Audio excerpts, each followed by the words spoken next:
మీరైతే చాలా వీడియోస్ చూస్తుంటారు లాజిక్ బిల్డ్ ఎలా చేయాలి.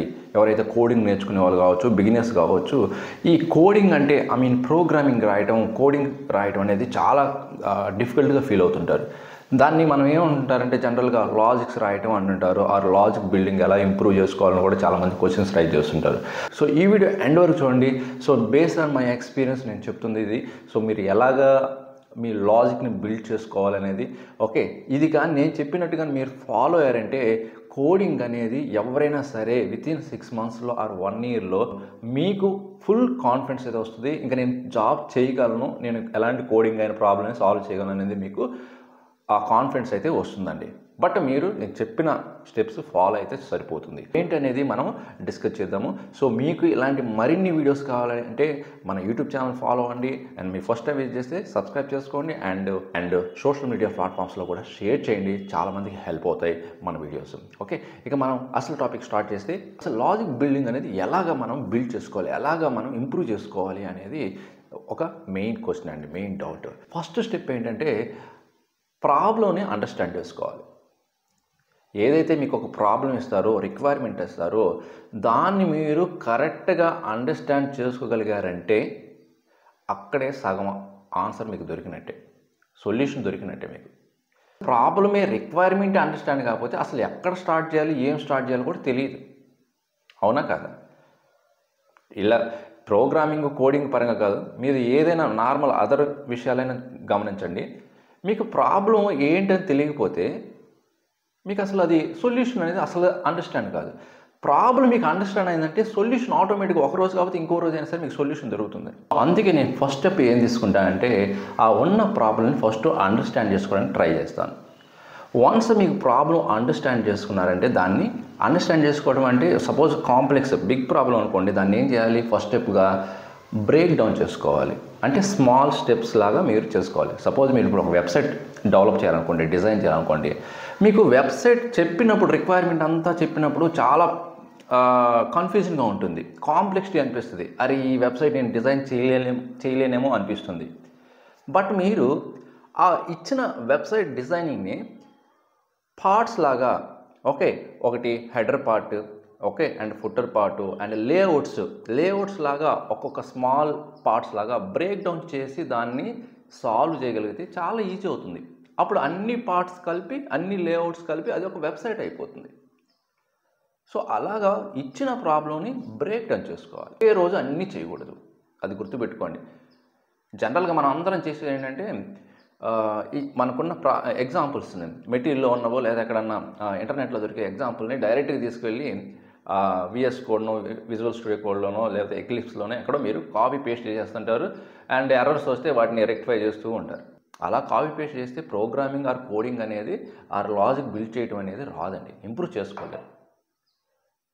ఓకే, సో మీరు చేయాల్సింది ఏంటంటే బ్రేక్ డౌన్ చేసుకోవాలి ప్రాబ్లమ్ని అండ్ అండర్స్టాండ్ చేసుకోవాలి. అండ్ సెకండ్ స్టెప్ ఏంటంటే వన్స్ మీరు బ్రేక్ డౌన్ చేసిన తర్వాత బిగ్ ప్రాబ్లమ్ని, ఆ స్మాల్ ప్రాబ్లమ్ని ఒక పేపర్ మీద నోట్ డౌన్ చేసుకోండి. ట్రై చేయండి, ఆ కోడ్ రాయడానికి ట్రై చేయండి. ఓకే, దాన్ని ఏమంటారంటే సుడో కోడ్ అంటారు. ఓకే, అలాగా సుడో కోడ్ కానీ ఎవరైతే హ్యాబిట్గా పెట్టుకుంటారో రాయటం, డైరెక్ట్గా మీరు ఏదో కంప్యూటర్లో రాసేదానికంటే కూడా ఫస్ట్ పేపర్ మీద మీరు సుడో కోడ్ కానీ రాశారంటే అక్కడే మీకు అసలు ఆ లాజిక్, డేటా ఫ్లో అన్నీ అండర్స్టాండ్ అవుతాయండి. వాస్తవం అండి ఇది. మీరు డైరెక్ట్గా మీ దగ్గర మెటీరియల్లో ఉన్న ప్రోగ్రామ్ని డైరెక్ట్గా కంప్యూటర్లో ఆ ల్యాప్టాప్లో మీరు ఎంటర్ చేసేదానికి, ఆ ప్రాబ్లం వచ్చిన దాన్ని మీరు ఫస్ట్ పేపర్ మీద రాసేదానికి, అంటే థింక్ చేస్తూ రాసేదానికి ఆ డేటా ఫ్లో అక్కడ అర్థమైపోద్ది, లాజిక్ అర్థమవుతుంది, మిస్టేక్ ఎక్కడ జరుగుతుందో కూడా మీకు ముందుగా తెలిసిపోతుంది. మ్యాక్సిమం ఎర్రర్స్ని మీరు రెడ్యూస్ చేయొచ్చు ఈ టైంలోనే. ఆ లాజిక్స్ మీకు అర్థమవుతుంది కదా మీరు రాస్తుంటే. సో అలా మీరు పేపర్ మీద రాయడానికి ట్రై చేయండి. సుడో కోడ్స్ రాయడానికి ట్రై చేయండి. సుడో కోడ్స్ అంటే ఏంటంటే ఒక ఓవర్ వ్యూ అనమాట, మనకు తెలిసిన ఇంగ్లీష్ లాంగ్వేజ్లో రాసుకోవటం సుడో కోడ్ అని అంటారు. ఓకే, మెయిన్ లాజిక్స్ రాసుకోవటం అనమాట. ఓకే, అలాగే ఎవరైతే ప్రాక్టీస్ చేస్తారో 100% ఆ కోడింగ్ లాజిక్ ఈజీగా అండర్స్టాండ్ అవుతుంది. ఇనిషియల్గా మేబీ కొంచెం స్ట్రగుల్ అవ్వచ్చు, కానీ రాను మీకు డే బై డే, మంత్స్కి మీకు ఇంప్రూవ్ చాలా అవుతుందండి. థర్డ్ స్టెప్ ఏంటంటే ఇంకా మీది రియల్ టైమ్ వర్క్ ఎన్విరాన్మెంట్లో ఉన్నారనుకోండి, బిగినర్స్ కాదు, రియల్ టైమ్ ఎన్విరాన్మెంట్లో ఉండి మీరు కాంప్లెక్స్ ప్రాబ్లమ్ని కానీ ఫేస్ చేస్తుంటే ఫ్లో చార్ట్స్ కూడా డిజైన్ చేసుకోండి. ఆ ఉన్న బిగ్ ప్రాబ్లమ్ని ఫ్లో చార్ట్స్ ద్వారా మీరు డిజైన్ చేసుకున్నారంటే మీకు మ్యాక్సిమం ఆ సొల్యూషన్ అనేది దొరుకుతుంది ఆ ప్రాబ్లమ్స్ అన్నిటికీ. ఓకే, అది కూడా చేయొచ్చు ఎవరైనా రియల్ టైంలో వర్క్ చేసే పెద్ద బిగ్ ప్రాబ్లమ్స్ కానీ ఫేస్ చేస్తుంటే. అండ్ నెక్స్ట్ స్టెప్ ఏంటంటే, ఒక్కసారిగా కాంప్లెక్స్ ప్రోగ్రామ్స్కి అడ్వాన్స్డ్ ప్రోగ్రామ్స్తో స్టార్ట్ చేయదు బిగినర్స్ అయితే మాత్రం. చిన్న ప్రోగ్రామ్స్ తీసుకోండి, స్మాల్ సొల్యూషన్స్ని ఫైండ్ అవుట్ చేయండి. ఇప్పుడే కొంత confidence and step by step మీరు మీ లాజిక్స్ని బిల్డ్ చేయడం జరుగుతుంది. ఒక్కసారిగా మొత్తం ఎక్కడో గిట్ హబ్లో దొరికిందని మొత్తం తీసుకొని దాన్ని ఎక్కడి నుంచి స్టార్ట్ చేయాలో తెలియక దాన్ని వదిలేస్తూ ఉంటారు. చాలామంది చేసేది ఇదే. కోడ్ అయితే దొరుకుతుంటుంది, గిట్ హబ్స్ ఇప్పుడు వచ్చాయి కదా, అందరు గిట్ హబ్స్ యూజ్ చేస్తుంటారు. కోడ్ దొరుకుతుంది, సోర్స్ కోడ్ దొరుకుతుంది.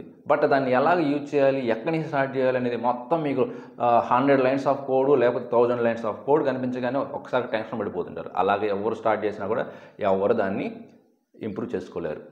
అండ్ సొల్యూషన్ కూడా రాదు, అండ్ రిజల్ట్ కూడా రాదు. స్మాల్ పీస్ని చెప్పాను కదా, ఫస్ట్ ఫ్రంట్ పార్ట్ తీసుకోండి, తర్వాత బ్యాక్ ఎండ్ తీసుకోండి, తర్వాత సర్వీస్ లేయర్ తీసుకోండి, తర్వాత డేటాబేస్ ఇంటిగ్రేషన్ చేయడం తీసుకోండి. ఇలాగా మనం బిల్డ్ చేసుకోవాలి లాజిక్స్ అనేది. So most of the proud base కంపెనీస్లో వర్క్ చేసే వాళ్ళందరూ కూడా ఇదే ఫాలో అవుతారండి. సో ఓకే, అంటే ఎక్స్పీరియన్స్ వచ్చిన తర్వాత ఓకే, నేను కాదంటలేదు. బట్ మీరు ఇనిషియల్గా అసలు లాజిక్స్ని బిల్డ్ చేయడానికే కదా మీరు ఇప్పుడు ఈ వీడియో కూడా చూస్తుంది.